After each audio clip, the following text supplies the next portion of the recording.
El Buda, ¿qué enseñaba?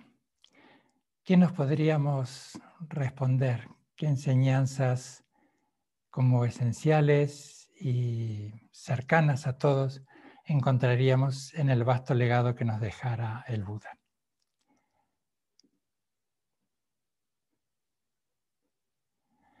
Uno de los temas principales de la enseñanza budista y que puede ser compartido por todos es cómo despertar un auténtico corazón compasivo. Cómo despertar un auténtico corazón compasivo que nos permita relacionarnos tanto con nuestras propias heridas como contribuir dentro de nuestras posibilidades a aliviar el sufrimiento que hay a nuestro alrededor. Que nos permita también relacionarnos con nuestra noble bondad innata y con la sabiduría fundamental que la acompaña, que aporta una lúcida sensatez que alienta el bien y que repara el daño del mal. Estas antiguas enseñanzas, aunque resulten paradójicos, son muy contemporáneas y especialmente alentadoras y oportunas. Cuando nos demos cuenta, por ejemplo, de que estamos cerrándonos a nosotros mismos, impidiéndonos estar presentes en nuestro dolor o en el dolor de los demás, encontraremos en estas instrucciones, en estas enseñanzas, lo que nos dice para poder abrirnos a la nobleza del corazón. Y también cómo desenmascarar nuestras rutinas habituales de evasión espiritual. Esas rutas secundarias por las que nos lleva la auténtica distracción, evadiéndonos y escapándonos de nosotros mismos. Hace mucho tiempo escuché, creo que en un documental de Krishnamurti, no sé si era él, pero la frase me quedó muy grabada, sea quien fuere. La mente es un barrio peligroso. Entonces, si vamos a visitar ese barrio peligroso, qué mejor que ir acompañado por fornidos guardaespaldas. En este caso, dos guardaespaldas, la sabiduría y la compasión. De tal manera que cuando nos sintamos amenazados o perdidos en callejuelas laberínticas del pasado o nos encontremos ante empinadas callecitas del futuro, encontraremos las instrucciones que nos dicen cómo acompañarnos confiando en nuestras cualidades más profundas. Así podremos ver y sentir con honestidad y con compasión todo aquello que no queremos ver, todo aquello que nos disgusta, que rechazamos, tanto de nosotros como los demás. Y estas enseñanzas además fundamentalmente nos indicarán cómo ponernos a disposición nuestra y cómo poder estar a disposición de los demás. Cómo podemos superar las habituales defensas en las que nos solemos esconder de nosotros mismos. Defensas que muchas veces son necesarias, pero que no siempre son imprescindibles. ¿Y cómo podemos diferenciarlas? ¿Cómo podemos adoptar unas y rebajar las otras? Pues haciéndolo con una mirada cuidadosa, inteligente y tierna. Las enseñanzas recalcan la importancia de la comunicación. Y la comunicación no solamente es el lenguaje hablado o escrito, sino una comunicación fluida con nosotros y lo que nos sucede. Las enseñanzas resaltan la importancia de esta comunicación y de las relaciones compasivas con nosotros mismos y con los demás.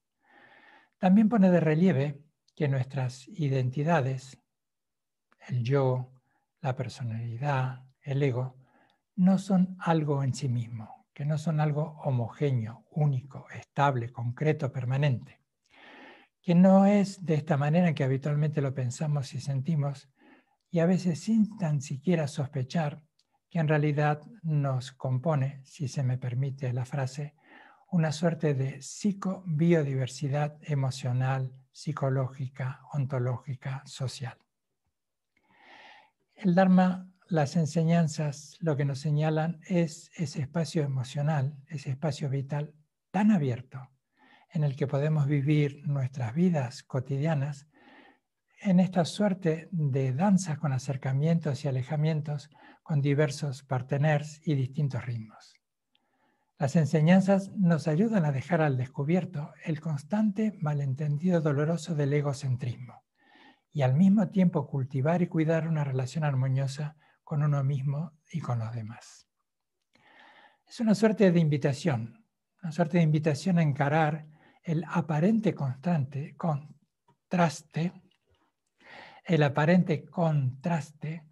entre lo individual y lo colectivo, entre el egocentrismo y el altruismo.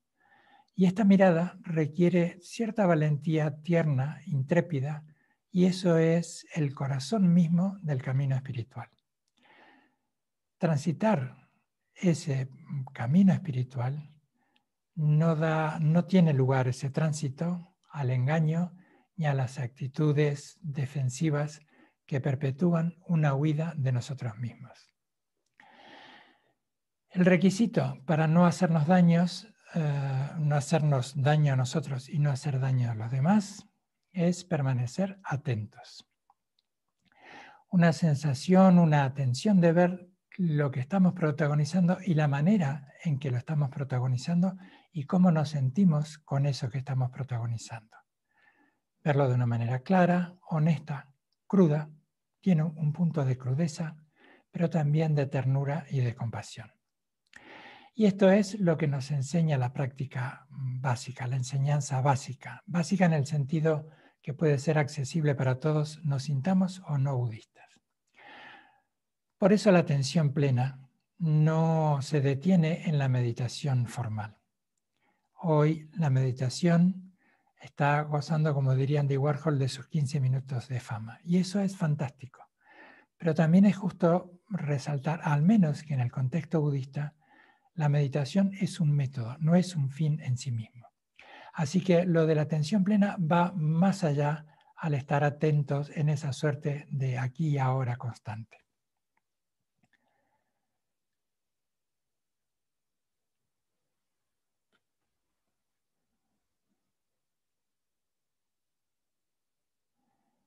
Decía, retomando la charla, porque me quedé pensando en algunas otras ideas que no las tenía aquí escritas, pero que han ido apareciendo, pero las compartiré un poquito más adelante. Decía que el requisito para no hacernos daños es permanecer atentos.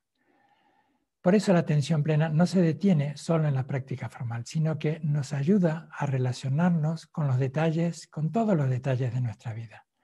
Relacionarnos honestamente con la inmediatez de nuestra propia experiencia y a medida que nos comprometemos más plenamente con este camino de honestidad, resulta impactante, sorprendente, darnos cuenta hasta qué punto solemos estar ciegos a nuestras formas de hacernos daño o de dañar a los demás. Nuestras acciones suelen estar teñidas o impregnadas por una especie de instinto fundamental de autopreservación, tributario sin duda de nuestro recorrido evolutivo, pero que además son mantenidas por nuestros hábitos constantes. Y uno suele ir hacia la guarida de esos hábitos confusos sin sospechar o saber lo dolorosas que pueden ser las consecuencias. De esa manera solemos estar conducidos más hacia el dolor que hacia la felicidad. Tomar conciencia de todo esto puede ser doloroso y al menos requiere tiempo, pero es un camino posible gracias a nuestro compromiso con la suavidad y la honestidad, a nuestro compromiso de permanecer despiertos, de estar atentos, y la atención entonces nos permite ver nuestro deseo como nuestra agresividad, nuestros celos como nuestro regocijo por los aciertos de los demás, nuestra ignorancia como nuestra sabiduría, nuestra calidez, nuestra ternura y nuestra solidaridad.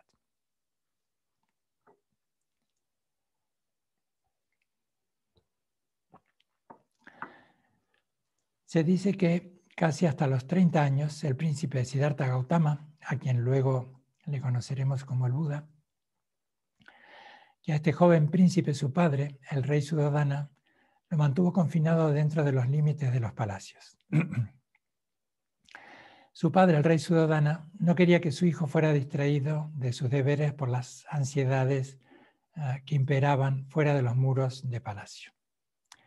El joven príncipe, inquieto con su encarcelamiento, deseaba salir, así que su padre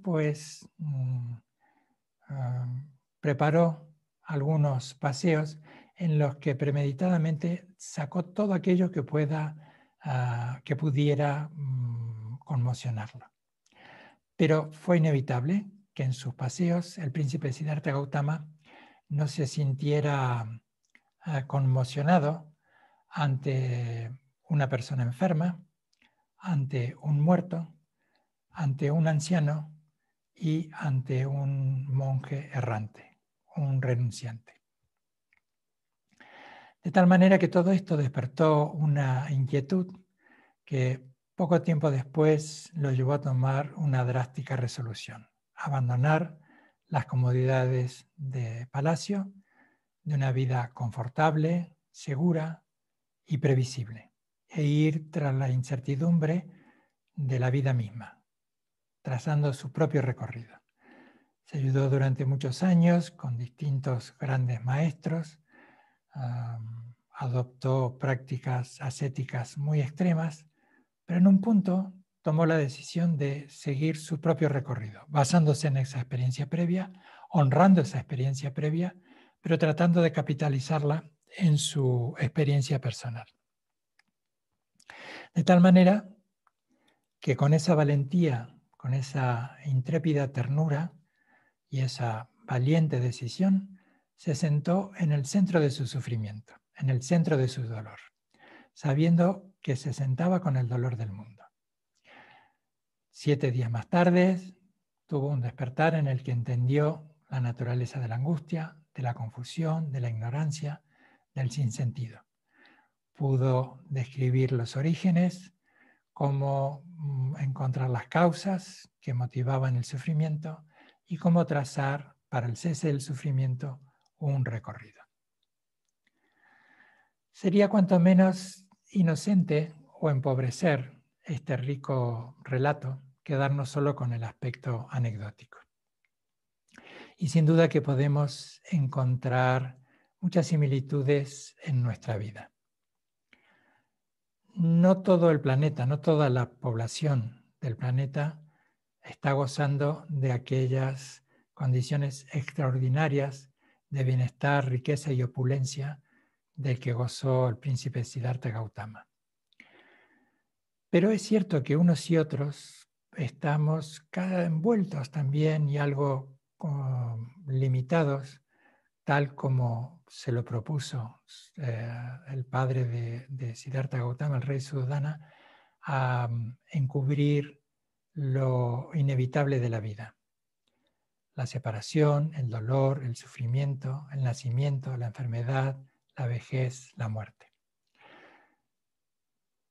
Podríamos pensar si nosotros, este es un ejercicio individual, también en algún punto no estamos prisioneros de lo que nos resulta familiar y seguro, tanto en el orden de lo material, en el orden de lo social, de lo laboral, de lo afectivo, como en lo íntimo. Si no estamos prisioneros también de esta familiaridad que tenemos con nuestra manera de experimentar, de pensar y de sentir.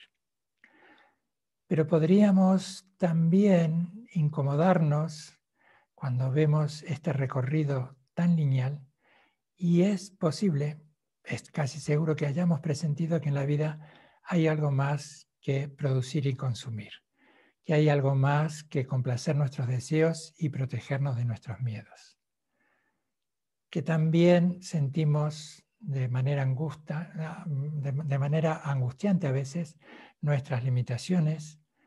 Nos vemos muchas veces desconcertados cuando se trastocan nuestras rutinas habituales y cuando simplemente nos vemos revoloteando, confundidos y agitados entre el nacimiento y la muerte, sin una base estable donde poder reposar. De una forma u otra, todos nos las arreglamos para evitar las preguntas de la existencia. Mejor dicho, la existencia nos interroga, pero de una u otra manera eludimos dar esas respuestas. Y convertimos a la vida así en un ejercicio de un manejo específico, muy lineal, de ir de un punto a otro. Y todo esto puede funcionar, y puede funcionar medianamente bien o puede funcionar muy bien, hasta que aparece lo inmanejable. En la forma de la enfermedad, el envejecimiento, las tristezas, las penas, el desconsuelo, la desesperación. Por muy hábilmente que manejemos nuestras vidas, por más convincente que sea la imagen de bienestar que proyectamos, nos encontraremos involucrados en lo que rechazamos y expulsados de lo que amamos. No siempre vamos a conseguir lo que queremos y muchas veces nos visita lo que no deseamos. Es cierto que experimentamos alegría, éxito, bienestar, placer, amor, gozo, pero al final nos encontraremos nuevamente angustiados y confundidos. Hace más de 2500 años,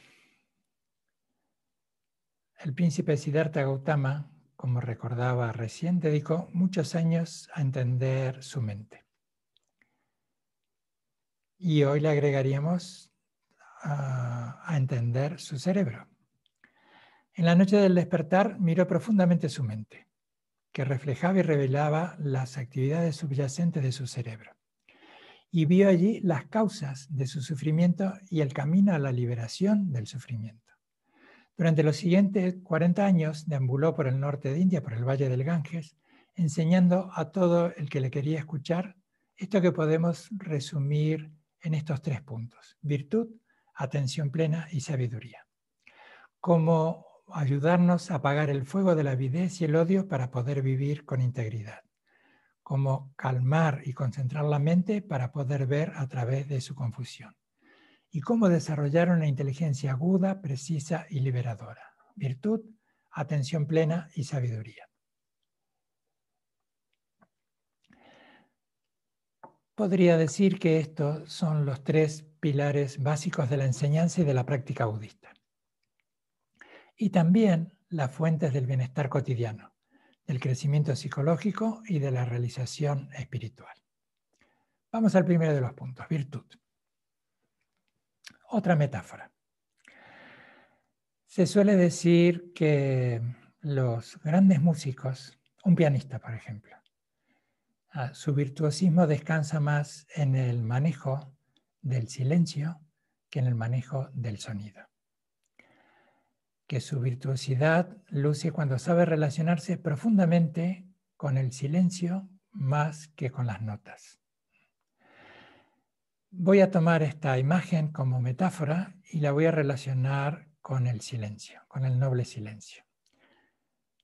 Cuando habitas el silencio que envuelve cualquier discursividad, ese silencio que no es tan solo ausencia de sonido y que tiene por esencia una naturaleza bondadosa y sabia, es la que nos ayuda a confiar en esa poderosa intangibilidad, la que ayuda a despertar a nuestra propia naturaleza esencial y no tanto en la solidez de los pensamientos que llevan a la forma, al nombre, a la discriminación, en definitiva, al miedo y a la esperanza.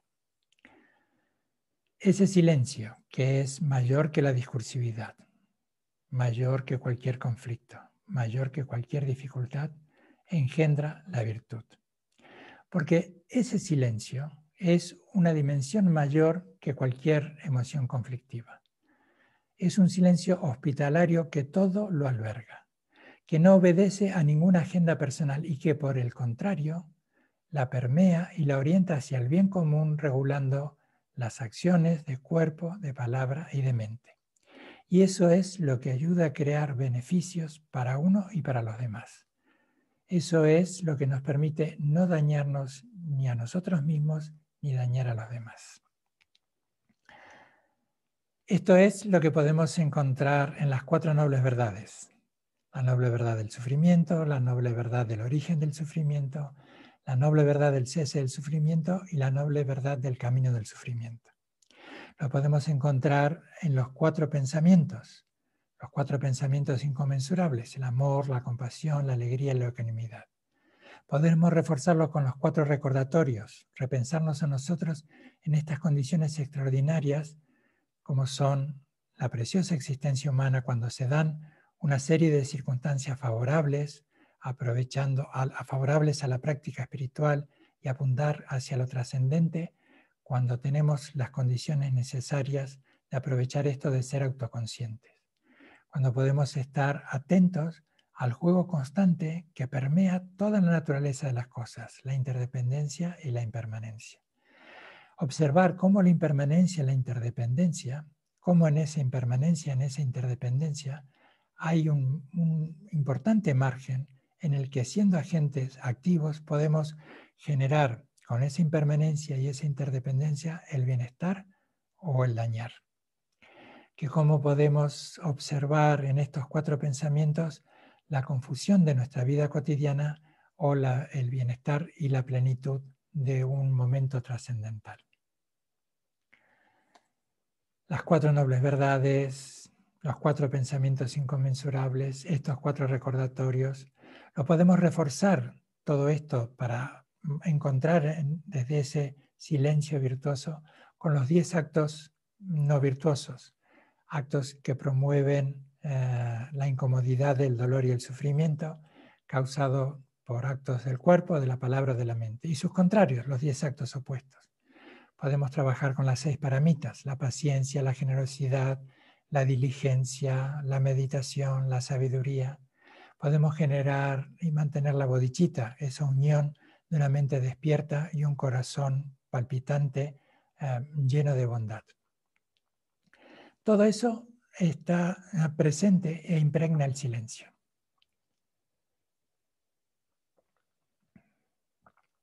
Ese silencio que no es una mera ausencia de sonido, ese silencio virtuoso. Todo es cuestión que la habites y sepas escucharle.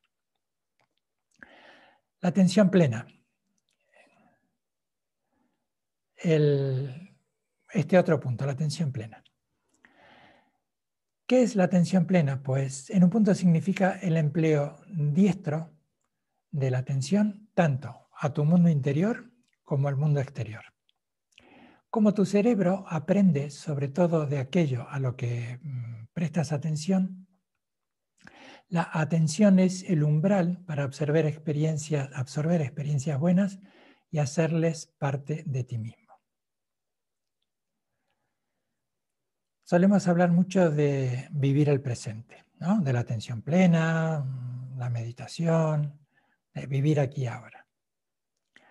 Pero, ¿qué quiere decir esto de aquí y ahora, del presente, que casi se ha convertido como un eslogan ya manoseado y deslucido? En principio, ¿qué es lo que no implica ese vivir aquí y ahora? No es vivir al margen de lo que sucede en este presente. Además, esto que llamamos presente es tan evanescente, tan fugaz, que es casi imperceptible. Para cuando te has dado cuenta del presente, ya es pasado. Y mientras quieres volver al presente, ya ha llegado el futuro y está empujando a ese nuevo instante para convertirlo en pasado. Vivir aquí ahora, vivir el presente, tampoco es detener el reloj para que marque siempre la misma hora. El ahora no está en las manecillas del reloj, como tampoco está el aquí señalando el espacio. Puedes señalar el espacio, puedes decir este es el espacio, puedes indicar un punto en el espacio. ¿Quieres vivir en el presente? Pues si quieres vivir en el presente, ten presente entonces la calidez, la paciencia, ten presente la flexibilidad del carácter, ten presente que eres una de las tantas versiones que podrías haber sido. Ten presente que puedes llegar a ser otras de las tantas versiones que te esperan. Ten presente que la imagen mental que has formado en base a todo lo que percibes se mimetiza en un pensamiento que se infiltra en la palabra, que empuja a la acción, se mimetiza en un pensamiento y esto se infiltra en la palabra que empuja a la acción. Que también esta acción es una de las tantas versiones que podrían haber nacido. Así que ten en cuenta fundamentalmente qué es lo que puedes aportar y qué es aquello que debes contener. Si has estudiado y reflexionado sobre todos los temas que mencionaba antes, los 10 actos virtuosos, los otros tantos no virtuosos, las 6 paramitas o las 10 paramitas, etcétera, etcétera, los 4 pensamientos, los 4 recordatorios. Todo eso, si lo has estudiado, está en el pasado. Así que ten en cuenta el pasado y trae ese conocimiento al presente y transfórmalo en sabiduría. Y mantén ese presente hasta que llegue ese futuro, de tal forma que ya no tengas que pensar ni en el pasado, ni en el presente, ni en el futuro. Que ya no necesites recordar la virtud, porque ya eres un virtuoso.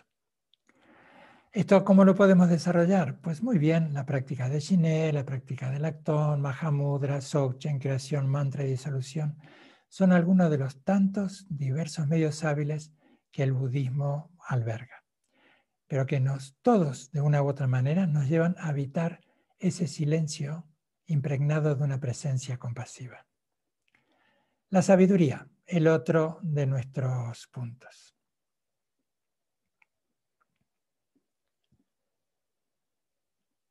Eso es, sabiduría. Primero, llegamos a entender qué es lo que hiere, lo que lastima, y qué es lo que ayuda, qué es lo que promueve el bienestar, la solidaridad, el afecto, la compasión.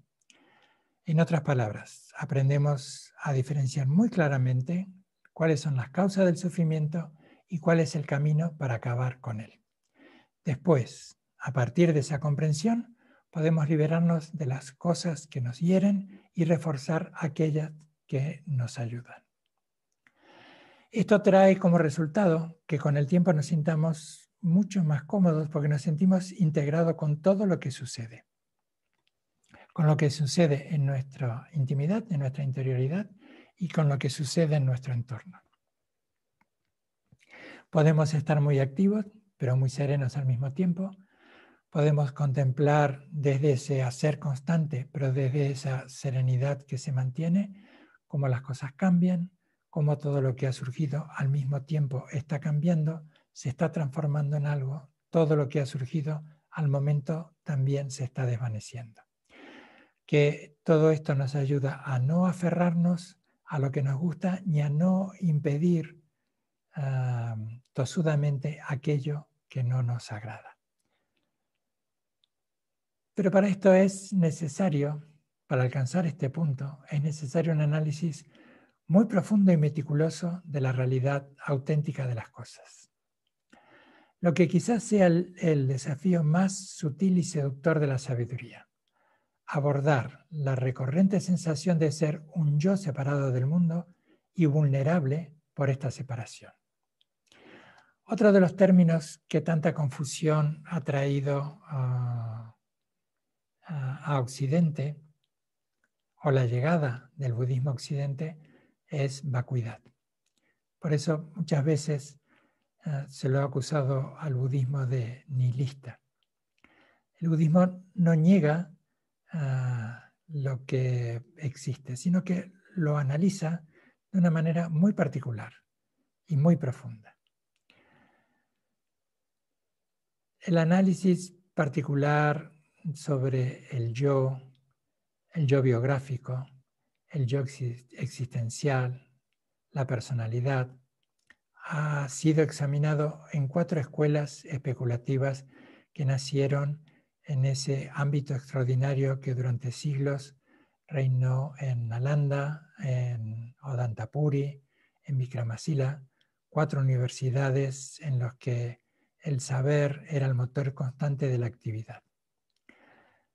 Las escuelas Sautántrica, Vaibhasika, Chittamatra, Madhyamaka, todas escuelas que analizan con mucha profundidad la manera en que experimentamos todo esto que nos compone, este yo biográfico, el yo existencial, la personalidad. Pero esto ha dado lugar a mucha confusión, incluso en los ámbitos budistas. Entonces creo que hay un camino paralelo y a veces puede ser el camino principal, que es la práctica de la compasión. Que podemos emprender profundos estudios de lógica, de pensamiento de estas 4 escuelas especulativas para desmontar esta idea constante de este constructo que es el yo. Pero esto puede llevarnos a una mala interpretación, a insensibilizarnos, a negar el yo, cosa que no hace el budismo, sino que trata de explorar cuáles son aquellos suerte de ladrillos que vamos poniendo con ese yo pequeño día tras día para levantar muros que nos aíslan de nosotros mismos y de los demás. Pero quiero remarcar esto, que al mismo tiempo hay otro camino que a veces puede ser el camino principal, que es el camino de la compasión. Que en realidad vacuidad y compasión son sinónimos, son una misma cosa. Vacuidad, sabiduría y compasión son una única cosa. A veces ponemos el énfasis para su estudio y práctica en un aspecto o en otro, pero son una única cosa. Así que podríamos establecer una regla muy simple. A menor yo, mayor compasión. La expresión de la compasión es inversamente proporcional a la idea limitante del yo. Cuanto más compasión hay, menos yo egoico, orgulloso, compulsivo, ansioso, envidioso, celoso hay. Creemos, cuando nos adherimos a este yo pequeño, que todo esto nos protege, pero en realidad nos daña.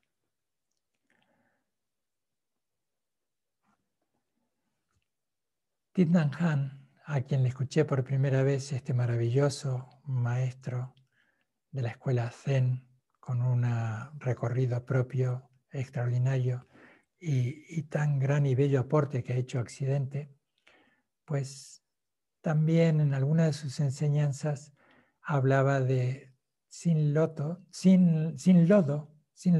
no hay loto.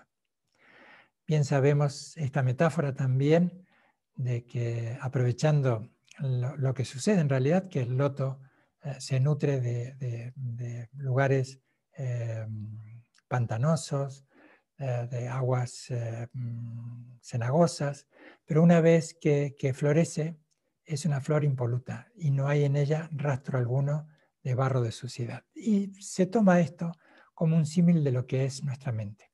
Desde nuestra confusión emocional, tomándola como nutriente, puede florecer la naturaleza última de nuestra mente como un bello loto. De allí esta similitud constante en el budismo.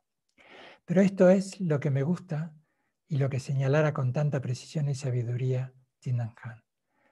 Sin barro, sin lodo, no hay loto. Así que cuando emprendemos el camino del despertar, hay que comenzar donde estamos, sin ninguna prefabricación y sin ninguna simulación, sino que debemos comenzar donde estamos, donde nos encontramos, con todo lo que nos sucede. ¿Qué es lo que nos puede suceder? Intranquilidad, desconcierto, inestabilidad, irritación, celos, envidia, orgullo, desazón, todo lo que nos sucede. Luego, con tiempo, estudio, práctica, esfuerzo, no poco, y los medios adecuados como la virtud, la atención plena para desarrollar la sabiduría, que se irán fortaleciendo progresivamente, iremos descubriendo ese bello loto, cuya semilla ha germinado en esos lodos. Los lodos de toda la incomodidad y de toda la confusión emocional, que los transformamos y los trascendemos y mostramos esa bella flor de loto impoluta, inmaculada. Siempre ha estado allí, lo inmaculado de nuestra naturaleza última. Y todo este recorrido lo podríamos entender como la transformación de nuestra mente. Lo yon, entrenar nuestra mente. Por un lado, nuestra naturaleza verdadera es a la vez un auténtico refugio y también un refugio, un recurso y también un recurso. ¿Un recurso para qué? Un recurso para el trabajo de crecimiento personal y un recurso para la práctica espiritual. A veces duro, otras veces es rutinario, algunas veces es aburrido, pero siempre nos estará aportando algo. Algunas veces puede ser conmovedor, bellamente inspirador, conmocionante, pero todo es muy humano y trascendental. tan humano y trascendental que hay un punto de coincidencia al que todos los grandes sabios, todos los grandes maestros de tantísimas tradiciones a lo largo de la historia de la humanidad han llegado a la misma conclusión. Nuestra naturaleza fundamental es pura, pacífica, radiante, amorosa y sabia. Llamemos como le llamemos. Y está unida a nosotros por modos misteriosos en los últimos puntales de la realidad, como quiera que llamemos a eso. Nuestra verdadera naturaleza puede ser o estar, me corrijo, nuestra verdadera naturaleza puede estar transitoriamente oculta. Ocultada por el estrés, por la preocupación, por la ansiedad, por la ira, por anhelos no satisfechos, pero está allí, sigue existiendo. Y saberlo puede ser un gran consuelo, el simple hecho de saberlo. En cualquier caso, estos cambios en la mente, descubrir la pureza interior y cultivar las cualidades sanas, reflejan cambios en el cerebro. Comprender mejor cómo funciona y cambia la mente, cómo suele ser secuestrada por las emociones y cómo puede ser calmada, cómo genera distracciones o cómo puede acoger a una atención cuidadosa, como para poder hacer a partir de ese punto de claridad y de percepción diáfana las mejores elecciones. ¿Cómo podemos hacerlo todo más sencillo y más fértil en el desarrollo de nuestro bienestar y del bienestar común? ¿Cómo podemos desarrollar una amabilidad y una perspicacia que nos ayude a ir tan lejos como nos sea posible en ese camino del despertar?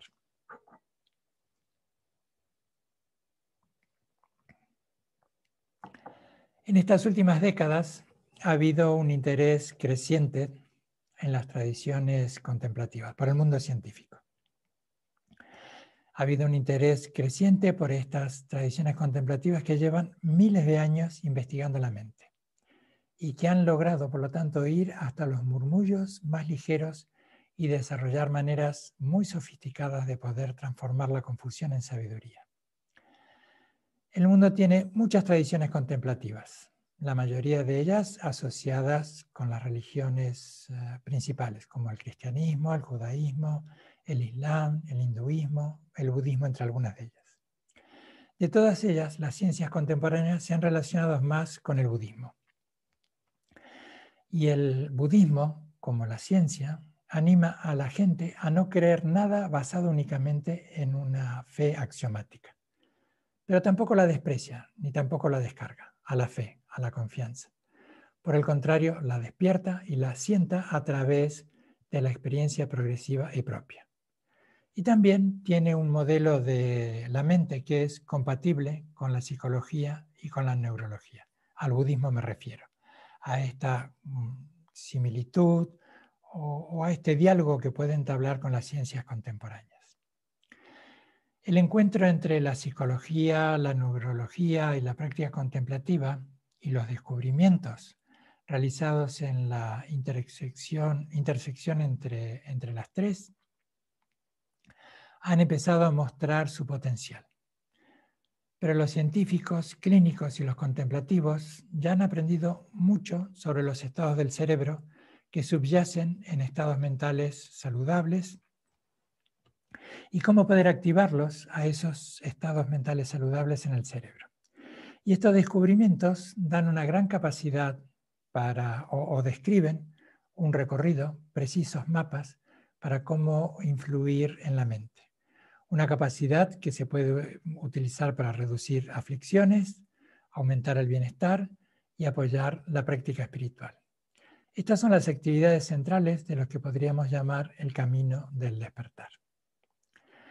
Con seguridad, estos métodos contemporáneos no reemplazarán a las prácticas espirituales tradicionales. No necesitas una licenciatura en alguna ciencia contemporánea para observar tu experiencia y para observar el mundo. Y para convertirte en una persona más feliz y amable. Pero sí que entender cómo actuar sobre tu propio cerebro puede ayudar y mucho. Entonces vamos a ir a estos 3 puntos de regulación, aprendizaje y selección. Virtud, atención plena y sabiduría están soportadas por 3 funciones fundamentales del cerebro: regulación, aprendizaje y selección. El cerebro se regula a sí mismo y a otros sistemas corporales mediante una combinación compleja de actividades estimulantes unas y inhibitorias otras. Aprende a formar nuevos circuitos, reforzando o debilitando los ya existentes, y selecciona cualquier cosa que la experiencia le haya enseñado a valorar. Estas 3 funciones de regulación, aprendizaje y selección operan en todos los niveles del sistema nervioso, desde el intrincado baile molecular hasta la integración en el cerebro del control, la competencia y el discernimiento. Estas 3 funciones están implicadas en toda actividad mental de importancia. Así es que cada pilar de la práctica corresponde muy estrechamente con una de estas 3 funciones neuronales. La virtud se apoya en la regulación. La virtud se apoya en la regulación para estimular las inclinaciones positivas e inhibir las negativas. La atención plena lleva al aprendizaje porque la atención da forma a circuitos neuronales y echa mano del aprendizaje pasado para desarrollar una conciencia más firme y concentrada. La selección, el discernimiento, es esa sabiduría brillante imbuida de compasión que nos permite comprender las causas del sufrimiento y también las causas de su extinción. Ya finalizando. Por tanto, desarrollar virtud, atención plena y sabiduría, aquello que nos respondía a la pregunta inicial de ¿qué enseñaba el Buda? Y que lo resumíamos en estos 3 puntos de virtud, atención plena y sabiduría, dependen de la motivación de querer hacerlo. Y eso regulará o mejorará la regulación, el aprendizaje y la selección en tu cerebro. Y al reforzar estas 3 funciones neuronales es como apuntalamos los pilares de la práctica.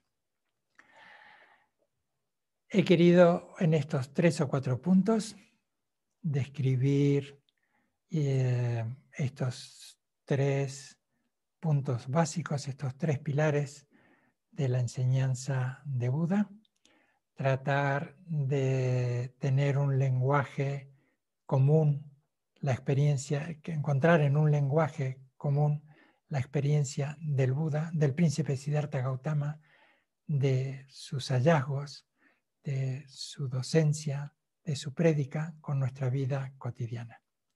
Y he intentado también muy rápidamente encontrar también este vaso comunicante con las ciencias contemporáneas. Este diálogo que tanto me atrae, que a instancias del Dalai Lama y grandes científicos como Richard Davidson y muchos otros, Francisco Varela en un comienzo, dieran origen al Instituto Madame Life, que sigue vigente, hoy presidido por Geshe Thupten Jinpa, el traductor principal del tibetano al inglés de su santidad el Dalai Lama, pero él además un gran maestro que ha encontrado un puente entre lo tradicional y lo contemporáneo de una manera exquisita. Y ahora quiero despedirme con un relato que nos hizo una extraordinaria maestra Jetsun Khandro Rinpoche hace unos cuantos años en Daksan Kayu, nuestro centro principal. Digo nuestro centro principal porque de los varios centros de Daksan Kayu en España, yo vivo en uno de ellos, en el de Madrid, y tenemos a nuestro centro principal Daksan Kayu en la provincia en la comunidad de Aragón, en la provincia de Huesca. Es un lugar precioso, idóneo para la práctica, y allí tenemos el enorme privilegio y fortuna de recibir grandes enseñanzas, entre ellas la de Jetsun Khandro Rinpoche. Cuando acabamos unas enseñanzas nos hizo este relato. Y nos dice, voy a contaros el relato que más me divierte y luego os voy a contar por qué. Entonces dice lo siguiente, quiero recordarlo más o menos bien. En un reinado, el rey llama a su primer ministro y le dice, estoy harto de estar rodeado de tanta gente inteligente tanto tiempo. Así que sal por el reino y encuentra a los 5 tontos más tontos del reino y tráemelos. El primer ministro se queda azorado, pero bien, allí va con lo que le encomienda su rey. Comienza su andar y a lo lejos ve algo que le llama la atención y es alguien montado sobre un burro y sobre el burro, ¿no?, va montado este jinete y lleva un pesado hato de leños. Entonces se acerca y le pregunta, dice, ¿por qué no pones los troncos, la leña en el burro? Y el jinete le dice, hombre, qué poco compasivo eres. Ya bastante tiene el burro conmigo como para que además tenga que llevar la leña. La llevo yo. Entonces, el primer ministro dice, suerte, ya tengo uno de los 5 tontos que tengo que encontrar. Sigue su recorrido y se encuentra con alguien que está tumbado, que mantiene una separación entre sus manos y mueve agitadamente las piernas. Se acerca y le dice, ¿te has caído? Sí. Dice, ¿y por qué no te levantas? Porque si me levanto, tengo que separar las manos y mi mujer, que es modista y que tiene un carácter terrible, me ha encargado esto de tela. Y si pierdo la medida, ¡puf!, la que me espera. Dice, ¿y por qué mueves las piernas? Dice, porque al menos tengo la sensación de que voy caminando. Bien, dice el primer ministro, ya tengo 2. Sigue su andar, se va oscureciendo, se va haciendo noche y debajo de una farola ve a alguien que busca afanadamente, busca algo. Le dice, ¿se le ha perdido algo? Uf, dice, sí. Tengo una mala costumbre que es quitarme el anillo. Y hoy a la mañana, cuando estaba en el monte, me quité el anillo y, claro, lo he perdido. Dice, pero ¿y por qué lo busca aquí y no allí? Hombre, que aquí abajo hay luz. Entonces el primer ministro dice, bueno, se ha hecho la noche, pero al menos he encontrado 3.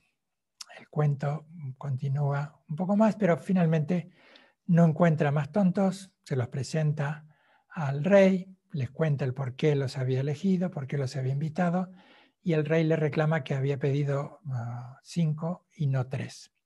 Entonces él dice, están estos 3, el cuarto es usted por haberlos pedido y el quinto soy yo por haber salido a buscarlos. Reímos, muy bien. Entonces nos dice Jetsun Kando Rinpoche, ahora os voy a contar por qué siempre me atrae tanto este relato. Dice, si os decís que sois compasivos, sedlo.